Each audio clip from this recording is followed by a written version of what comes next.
संध्या मछली की शरारतें। एक बार ढोलकपुर जंगल में सिमी नाम की मछली रहती थी। सिमी मछली थोड़ी नटखट थी। हर समय कुछ न कुछ शैतानी करने के बारे में सोचा करती थी। ऐसे ही एक दिन वो अपनी माँ के पास गई और बोली, माँ कितने दिन हो गए हैं हम लोग तालाब के अंदर ही हैं। चलो न माँ, पानी के ऊपर, मुझे पानी के ऊपर जाकर खेलना है, प्लीज माँ। सिमी की बात सुनकर माँ ने कहा, नहीं सिमी, अभी नहीं, अभी शिकारी होंगे बाहर, रात में चलेंगे जब कोई भी नहीं होगा, तब खूब मन भर खेल लेना तुम। तभी सिमी कहती है, शिकारी ये कौन होते हैं माँ, और इनकी वजह से हम क्यों नहीं जा सकते बाहर? पहले आप ये बताओ मुझे। फिर माँ कहती है, बेटा शिकारी वो होते हैं जो हम जैसों को पकड़ते हैं, और अगर हम बाहर गए तो ये हमें अपने जाल में पकड़ लेंगे, फिर हम सब एक दूसरे से अलग हो जाएंगे। समझी मेरी प्यारी सिमी? इसलिए माँ की बात मानो और जाओ अभी कुछ और काम करो। सिमी उस समय अपनी माँ के सामने से तो चली जाती है, लेकिन बाहर जाकर खेलने की अपनी जिद पर भी पड़ी रहती है।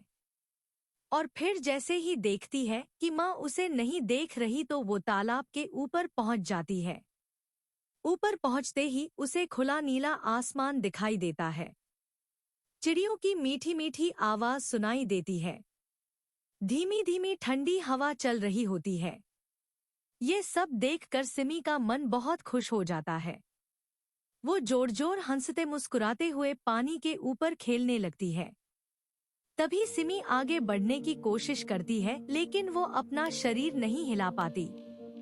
उसका पूरा शरीर उसे बंधा बंधा लगता है और फिर उसे एक आवाज सुनाई देती है, वाह आज तो मजा आ गया, पहली बार में ही इतनी अच्छी मछली पकड़ में आ गई।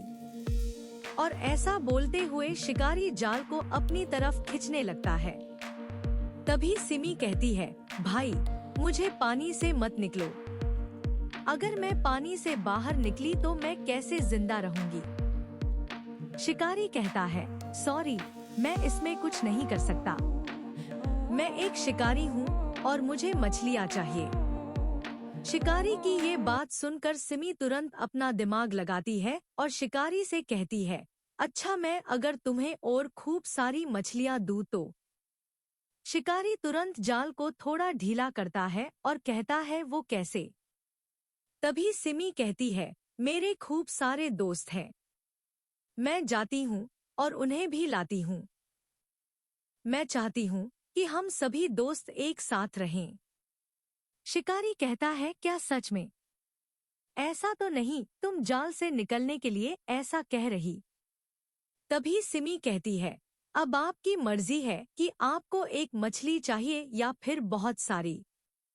ये सुनकर शिकारी तुरंत जाल हटा देता है और सिमी से कहता है, ठीक है जल्दी जाओ और सबको लेकर आओ, मैं यहीं तुम्हारा इंतजार कर रहा हूँ। और फिर जाल के खुलते ही सिमी न इधर देखती है और न उधर, सीधे नीचे अपनी माँ के पास जाकर रुकती है। माँ को देखती ही सिमी खूब कसकर माँ के गले लगती है और कहती है, माँ तुम बहुत अच्छी हो माँ, अब मैं तुम्हारी हर बात मानूंगी माँ। और उधर शिकारी बस ज्यादा मछलियों के आने का इंतजार ही करता रह जाता है। मोरल, हम किसी मुसीबत में न फंसे, इसके लिए हमें हमेशा अपने पेरेंट्स की बात माननी चाहिए, और अगर गलती से किसी मुसीबत में फंस जाएं, तो हमें उस मुसीबत से निकलने का रास्ता निकालना चाहिए।